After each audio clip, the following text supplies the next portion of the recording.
कोशिश चैनल में आप सभी का स्वागत है। आइए जानते हैं शिवरात्रि की कथा। एक बार पार्वती ने भगवान शंकर से पूछा, ऐसा कौन सा श्रेष्ठ तथा सरल व्रत पूजन है जिससे मृत्यु लोक के प्राणी आपकी कृपा सहज ही प्राप्त कर लेते हैं। उत्तर में शिव जी ने पार्वती को शिवरात्रि के व्रत का विधान बताकर यह कथा सुनाई। एक गांव में एक शिकारी रहता था। पशुओं की हत्या करके वह अपने कुटुंब को पालता था।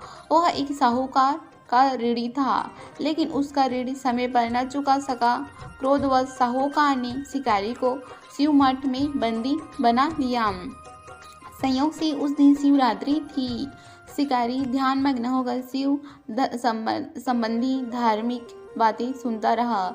चतुर्दशी को उसने शिवरात्रि की कथा भी सुनी। संध्या होते ही साहूकार ने उसे अपने पास बुलाया और ऋण चुकाने के विषय में बात की। शिकारी अगले दिन सारा ऋण लौटा देने का वचन देकर बंधन से छूट गया।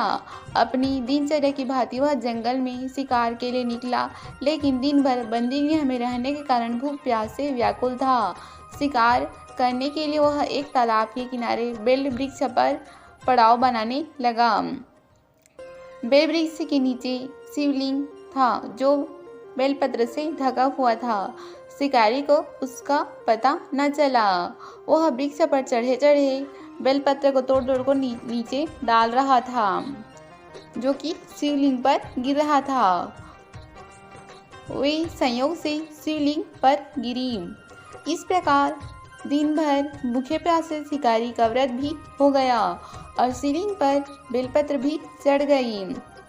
एक पहर रात्रि बीत जाने पर एक गर्भिणी मृगी तालाब पर पानी पीने पहुंची। शिकारी ने धनुष पर तीर चढ़ाकर ज्यों ही प्रत्यंचा खींची, मृगी बोली, मैं गर्भिणी हूँ, मैं गर्भ से हूँ, शीघ्र ही प्रसव करूँगी। तुम एक साथ दो जीवों की हत्या करोगे तो ठीक नहीं है। मैं अपने बच्चे को जन्म देकर शीघ्र ही तुम्हारे सामने प्रस्तुत हो जाऊंगी, तब तुम मुझे मार लेना। शिकारी ने प्रत्यंचा ढीली कर ली और मृगी झाड़ियों में लुप्त हो गई। कुछ ही देर बाद एक और मृगी उधर से निकली। शिकारी की प्रसन्नता का ठिकाना न रहा। समीप आने पर उसने धनुष पर बाण चढ़ाया। तब उसे देख मृगी ने विनम्रतापूर्वक निवेदन किया, हे पारधी, मैं थोड़ी देर पहले ही ऋतु से निवृत्त हुई हूँ, कामातुर विरहिणी हूँ, अपने प्रिय की खोज में भटक रही हूँ। मैं अपने पति से मिलकर शीघ्र ही तुम्हारे पास आ जाऊंगी। शिकारी ने उसे भी जाने दिया।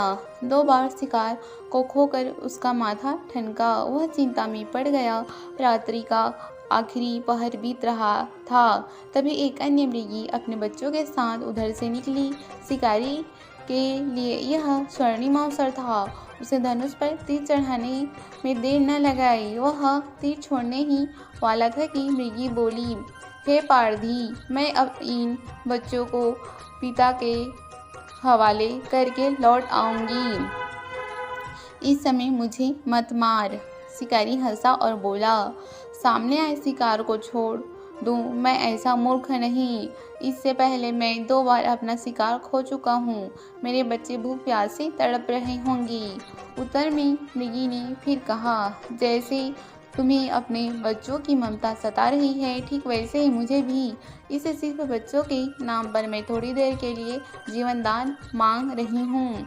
हे पारधी, मेरा विश्वास कर, मैं इन्हें इनके पिता के पास छोड़कर तुरंत लौटने की प्रतिज्ञा करती हूँ। मृगी का दीन स्वर सुनकर शिकारी को उस पर दया आ गई। उसने उस मृगी को भी जाने दिया। शिकार के अभाव में बेल वृक्ष पर बैठा शिकारी बेलपत्र तोड़ तोड़ कर नीचे फेंकता जा रहा था।